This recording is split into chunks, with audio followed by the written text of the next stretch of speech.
তো নমস্কার বন্ধুরা, তোমাদের সবাইকে আমার আরেকটি ক্রিকেট নিউজ নতুন ভিডিওটিতে স্বাগত। তো আজকের ভিডিওটিতেও থাকছে ইন্টারন্যাশনাল ম্যাচের নিউজ এবং লিগ ম্যাচের নিউজ। তো সবকিছু নিয়ে আজকে বেশি নিউজ নেই। ক্রিকেটের বাজার এখন ঠান্ডা চলছে, যদিও এলপিএল চলছে, এমসিএল চলছে, তারপরে টি-20 ব্লাস্ট চলছে, কিন্তু ইন্টারন্যাশনাল ম্যাচ তেমন হচ্ছে না। মাত্র ইন্ডিয়া জিম্বাবুয়ে সিরিজটা জাস্ট চলছে।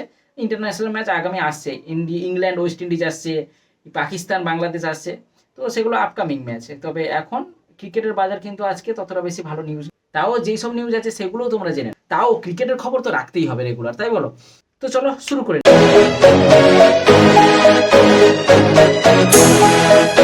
তো ফার্স্ট খবর আসছে আমাদের সেই ইন্ডিয়া জিম্বাবুয়ে সিরিজ। সেকেন্ড টি-20 ম্যাচ কালকে ছিল। তো ফার্স্ট টি-20 ম্যাচ ইন্ডিয়া কিন্তু ভালোভাবে হেরে যায়, মানে কারণ 116 রানও চেস করতে পারেনি। কিন্তু সেকেন্ড টি-20 ম্যাচে পুরো ফাটিয়ে দিয়েছে, মানে 234 রান, তাও বা 2 উইকেটে দিয়েছে। প্রথম ম্যাচে যা রান করেছিল সেকেন্ড টি-20 ম্যাচে তার ডবল রান করেছে, মানে জিম্বাবুয়ে তার ধারে কাছেও আসতে পারেনি সেকেন্ড টি-20 ম্যাচে। তো জিম্বাবুয়ে 134 রান করে অল আউট হয়ে যায়। আবেশ খান 3 উইকেট, তারপরে মুকেশ কুমার 3 উইকেট এবং বিষ্ণয় 2 উইকেট। ভারতের তরফ থেকে অভিষেক শর্মা পুরো ফাটিয়ে দিয়েছে, মানে সেঞ্চুরি, সেকেন্ড ম্যাচে সেঞ্চুরি, ফার্স্ট ম্যাচে গোল্ডেন ডাক, সেকেন্ড ম্যাচে সেঞ্চুরি। রোহিত শর্মা দা লিজেন্ড তো টি-20 থেকে বিশ্বকাপ জিতে অবসর নিয়ে নিয়েছে, তার বদলে আর একটা শর্মা চলে এসেছে, অভিষেক শর্মা, যে কিন্তু পুরো ফাটিয়ে খেলছে। তার প্রথম রান 6 দিয়ে শুরু, 50 রান করেছে 6 দিয়ে, 100 রান করেছেও 6 দিয়ে। তো সব কিছু মিলিয়ে অভিষেক শর্মা কিন্তু man of the match performance দিয়েছে। ভারতের ফিউচার হিসেবে অভিষেক শর্মা কিন্তু সেই ট্যালেন্ট দেখিয়ে দিয়েছে। বাকি রিঙ্কু সিং ভালো ফিনিশ করেছে এবং ঋতুরাজ গাইকোয়াড় ভালো ধরে খেলেছে। তো সব মিলিয়ে ভারত কিন্তু সেকেন্ড টি-20 ম্যাচে জিতে 1-1 লেভেল করে নিয়েছে।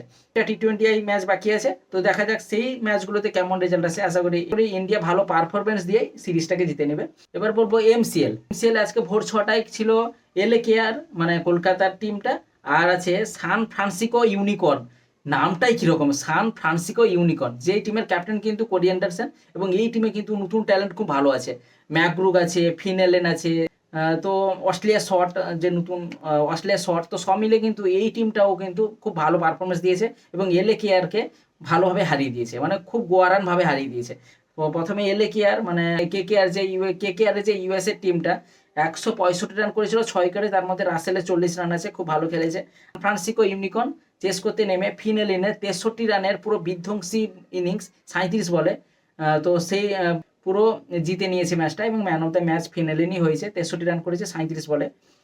তো আর স্পেন্সার জনসন যদিও 3 উইকেট পেয়েছিল, কিন্তু ততক্ষণে ম্যাচ বেরিয়ে গেছে। তো তো এমসিএল কিন্তু এবার জমে গেছে। এবার 3 নম্বর খবর আসছে এলপিএল থেকে, মানে লঙ্কা প্রিমিয়ার লিগ থেকে। সেখানে ম্যাচ ছিল কলম্বো স্ট্রাইকার্স এবং ডাম্বোলা সিক্সার্স এর মধ্যে। ডাম্বোলা সিক্সার্স কিন্তু আরামসে ম্যাচটা জিতে যায়। কলম্বো ফার্স্টে ব্যাট করে 185 রান করেছিল 6 উইকেটের বিনিময়, আর ডাম্বোলা তার বদলে 188 করে নিয়েছে 2 উইকেটের বিনিময়। কুশল পেরেরা 80 রান করেছে 50 বলে, ম্যান অফ দ্য ম্যাচও হয়েছে।